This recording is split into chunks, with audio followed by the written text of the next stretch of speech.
Okay, trivia time. Time is on the clock. Name 5 things that automatically come to mind when thinking about wealth management or financial advisors. Ready?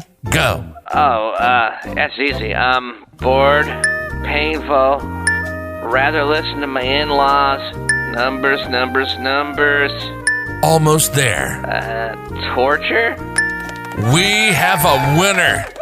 Let's tell him what he's won. You've won the PennyWise Financial Podcast. Yes, it's a financial show, but we talk to you like human beings talk. Sure, we do the traditional retirement planning and money management, but we also help plan for other decisions, like buying a car, selling a home, buying vacation properties, or selling a business. We're more than financial advisors to you. PennyWise Financial, brought to you by Monarch Wealth Management. This is PennyWise Financial, and this is Constantine Kitrinos. Good morning and welcome to PennyWise Financial Podcast. This is Constantine with Monarch Wealth Management, joined by a co-host, Jason Georgiev. Hello, good morning. What is this? Thursday morning. Thursday morning. Weeks flying by. So let's pick up where we left off on our last episode, I should say. We talked about the GameStop frenzy and Reddit and what that means. That's great. But there were some questions that came through, I think, throughout the week. And I think it's a good point to kind of describe our relationship, who we are and who we partner with. And I think that's important for our existing clients to realize, as well as for prospects and people that are considering working with our firm and hiring us. Don't you think that's a good thing to know? So the first thing is that Jason and myself and David and the rest of the team, we operate as Monarch Wealth Management. We partner with LPL Financial. They're our partner. They're a broker-dealer. They help us with custodying assets. So when clients come in, existing people know this already, I assume, right, Jay? They know that they never write checks to me personally or to our company, to the firm. They write them out to LPL Financial. So LPL is custodying the assets. They hold the assets. That gives the client peace of mind. It also prevents any financial advisors from wrongdoing. Mm-hmm. I mean, there's a ton of bad actors out there that make our jobs a little more difficult, I'd say, right? Yep. And so they do a lot more than just hold money for us and print statements and provide 1099s, but they also integrate some of the technology that we use to help our clients, to communicate with them, to help keep us compliant with all the rules and regulations. But they also give us various forms of technology to help for financial planning and consulting and all those great things that we offer our clients. The reason I bring this up, when we had questions come in about the GameStop frenzy, I think a lot of people don't realize that the broker-dealer that you partner with is pretty important. And we went through this vetting process of looking through some of the best partners out there. And LPL checked almost every single box. Mm-hmm. They did.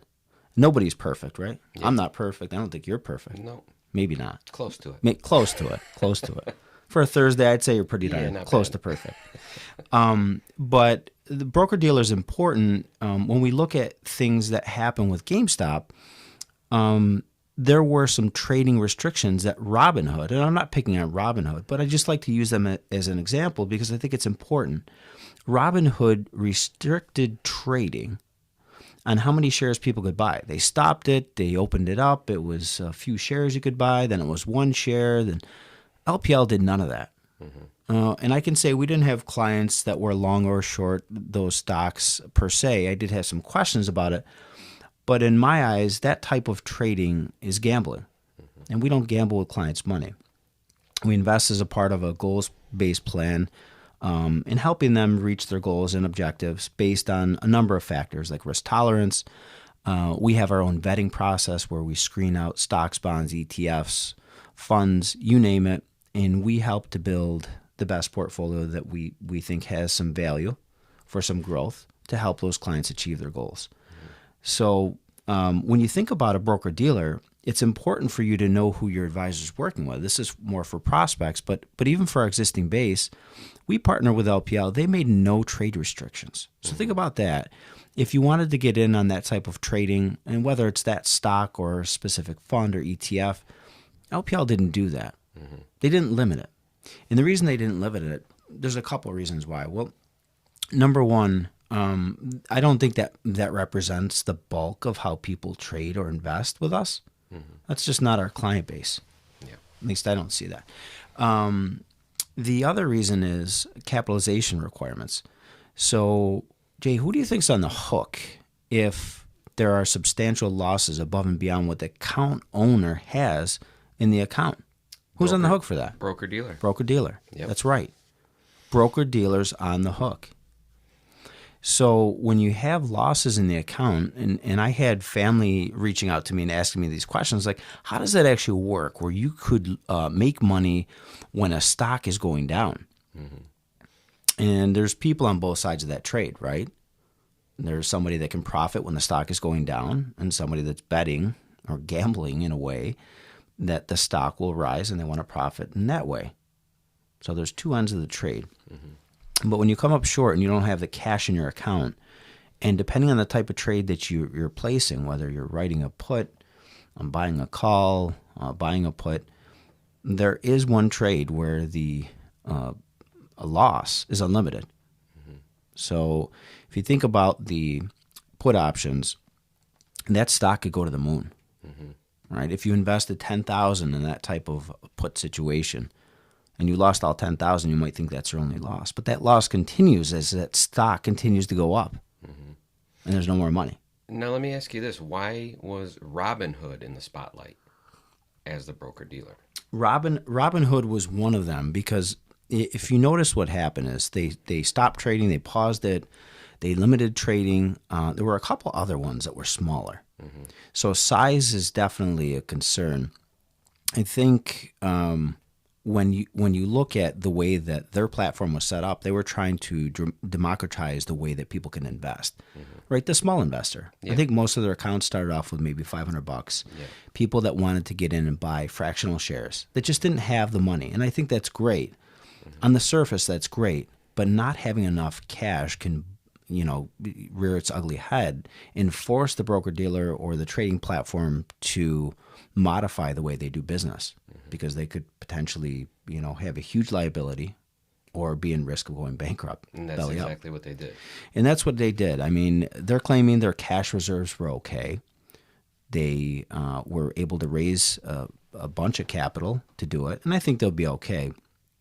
And this doesn't represent, I think, a huge market manipulation, but it does bring a bunch of questions about regulation. What's right, what's wrong, and I have some opinions on that, but let's take a quick break, and we'll be right back with the show. Do you have a high deductible insurance plan? If so, have you set up your HSA? There's a ton of people who don't know what it is or how it works. Even worse, there is an underserved segment of the population that can't get advice from their advisor about how to make the most of these powerful and unique programs. Not many advisors focus on this in their practice, don't understand the mechanics of how they work, or even where to begin helping their clients. Reach out to me, Constantine at Monarch Wealth Management, and I'll guide you through this process and get you on track to make the most of your high deductible plan and your superhuman HSA. That's 585-484-1400. That's 585-484-1400. This is PennyWise Financial, and this is Constantine Kitrinos.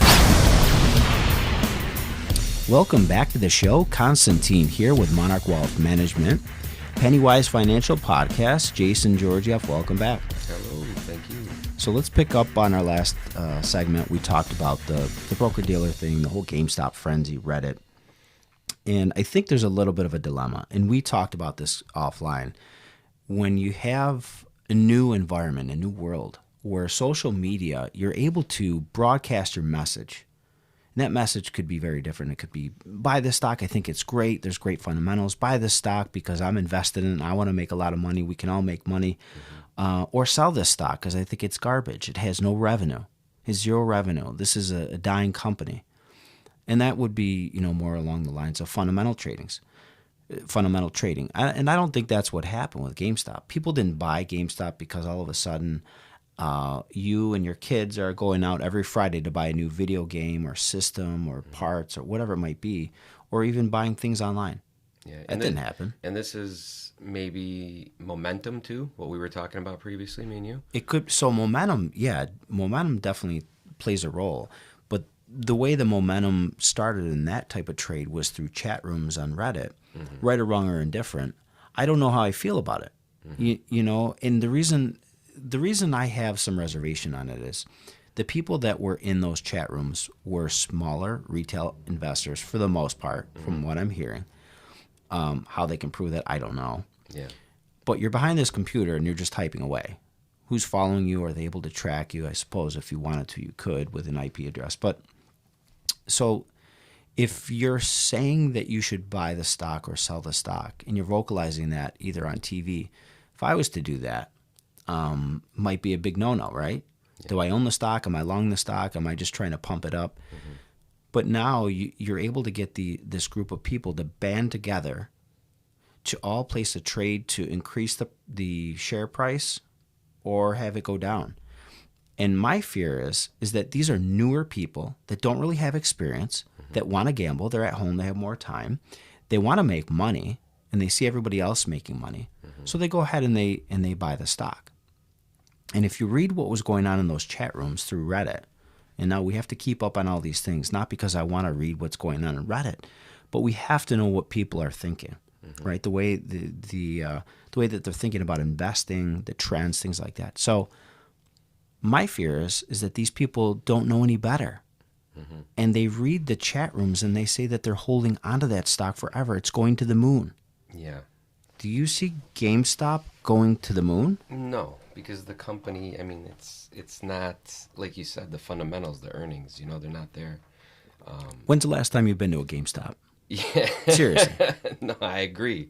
I mean, you can download anything. You don't need cartridges anymore. You don't need this for games, for video gaming, for anything like that. Aren't most games gravitating towards online, not even needing a disc or a download? It's streaming, right? Oh, yeah, streaming too. Yeah, streaming's huge now. We have at the house last year, I got for Christmas, I got a Google Stadia system. Probably don't even know what that is. But anyway, it's streaming. Yeah. I have no cassette, no CD. I don't even have a game system. Yep. There's no system. Yep. It's all on the servers that Google manages. Yep. It's a wave of the future. Yeah. There are some problems with that, some drawbacks if your internet is not quite fast enough. Yep. As you can speak from personal experience. Yes. Personally, yes, I can. But getting back to GameStop, I mean, I haven't been to a video game store like that. Maybe for nostalgic things. Correct. Correct. A lot of kids these days are getting back into the older video games, and that's what GameStop, I don't know if it's GameStop or the other one that's out there, the other company, Game Craze, that offers a lot of the nostalgic stuff. Like you can buy the old Nintendo gaming system still in the box and stuff like that, I like those. I actually have my old Nintendo 64. But like you were saying, that's all online now. You can even stream those games if you wanted to. That's true. So that's true. Companies like that, I just don't see them going anywhere unless they're on the. I mean, I'm sure they have online sites where people can purchase these things too. So. Well, you think of eBay, right? Yeah. That's one place. I mean, I know if you need a part, a controller, a power cord, even games, you could find those online. And then there's another site my younger nephews use. It's a Mercari. You ever heard of Mercari? Never heard of it. I didn't either. Yeah. I guess it's another site similar to eBay. But again, those are kind of like one-off situations that I would think of. Yeah. You're not going in. It's not a pretty regular visit to GameStop to buy those types of things. Exactly. So they've been on life support. Some of the other stocks that were targeted, I guess if you'd want to use that word of target, would be AMC theaters. Yeah. And we know, I mean, first of all, people for years have been gravitating to watching more and more movies from home. There are certain movies that you want to see in the theater, right? I want to go see that big action theater, get that experience, because it's an experience, right? We can watch, we could download or stream movies online for the last decade? Yeah. For the most part? Yeah. It's trending higher. But anyway, AMC, that's another one. Bed Bath & Beyond, Koss. Remember Koss? Koss? No. Costs were like headphones and old cassette players back in the day. Yeah. I don't know what they sell now. Okay. But I had an old They cost, I don't think, sell CD player. cassette players anymore. Definitely not. CD player? Remember the MP3 CD system? Yeah. Strap it on your waist. It looks like The a fanny pack. MP3 wasn't CD. That was like MP3. I had a CD MP3 player. Dave and I did. Oh, really? Wow. Yeah, back in college. Man, you guys are old. Yeah, we are old. We are old. Thank you for that. You're welcome. Appreciate that. I'll remember that on the bonus day. But yeah, so that's my fear, is that these people are going to buy these stocks. Just read the chat rooms. They're new investors. They don't know any better. They see buy and this is going to the moon, and they're going to be on the hook for that money, and they're the ones that are going to lose out. It's like an airplane game. So it almost, you're saying, went viral. In a sense, it did. It definitely drew attention. I mean, you couldn't get away from it on the media, online, on TV. They always talk. As a matter of fact, they were talking about this morning. Mm-hmm. They talked about the different stocks, and then, of course, one of them they have to bring up is GameStop. Yeah. So, anyway, I don't know how I feel about that because, you know, the way that you're able to broadcast that type of trade or influence people is very easy now through social media. Mm-hmm. And they don't know what they're buying. They don't understand it, the fundamentals. Yep. So I don't know which way they're going to rule on that. I don't think it should be about small retail investors versus large hedge funds. I don't think it should be about that. Mm-hmm. But if you lay out the ground rules of what you can and can't do, I think that's the best way. We should have a fair playing ground and know the rules ahead of time. Yeah. With that, let's take a quick break. We'll be right back with the show. Are you a business owner looking for ways to save for retirement, keep and attract top talent, or maybe just save the amount of taxes you're paying? We have solutions to help all size businesses, from solo practice to mid-sized firms. There's a ton of tax incentives just up for grabs. Your employees will thank you for giving them a platform to invest in their future. If you have a retirement plan in place and you're not sure the best way to set things up, reach out to me, Constantine at Monarch Wealth Management, and I'll help you understand your options and know what you own. Not all advisors understand retirement plans, so make sure you're working with a knowledgeable team and experience the Monarch difference.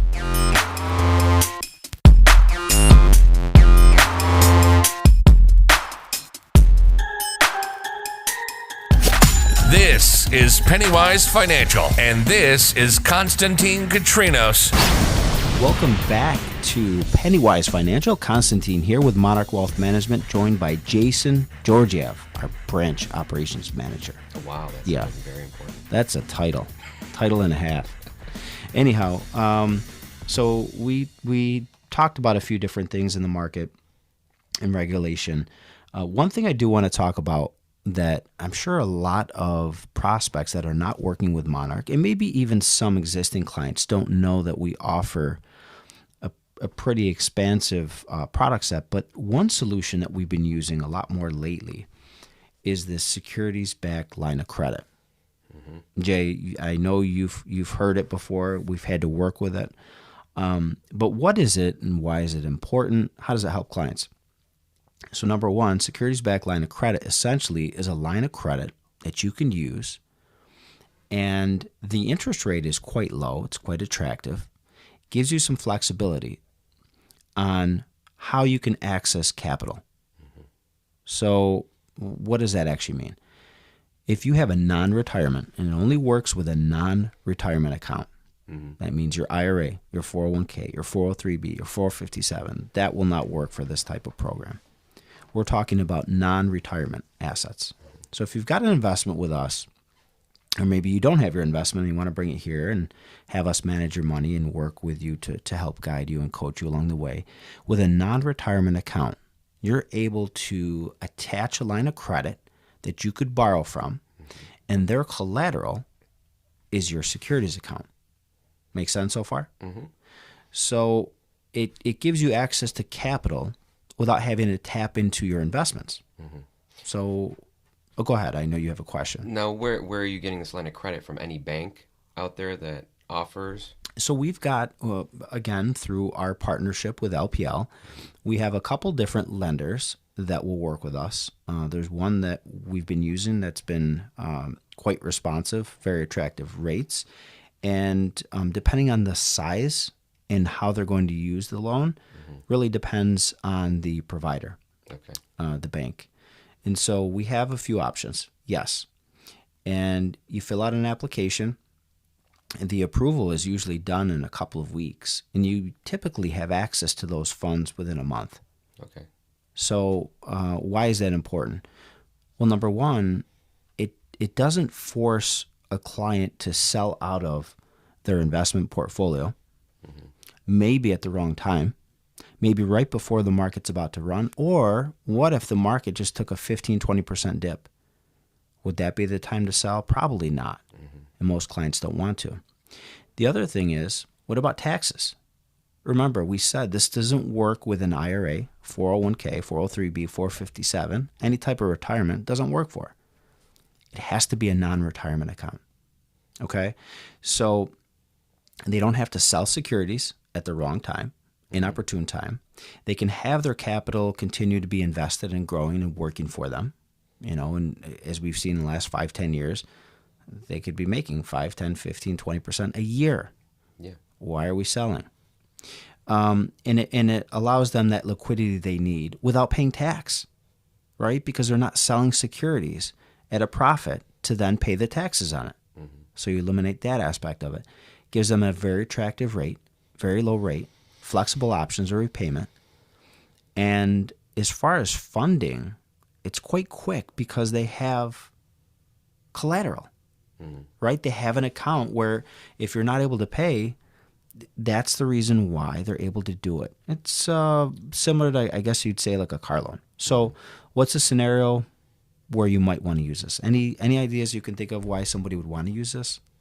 Now, is this something that you would want to use for like renovations or anything like that? Or are you looking to buy securities with it, or it could be. We don't want to use that to leverage to buy other investments. Okay. Great question. Yeah. No, that would be a no-no. Okay. That would be a no-no. That would be leverage. Okay. We want to get away from that. That would not be the purpose. But great question.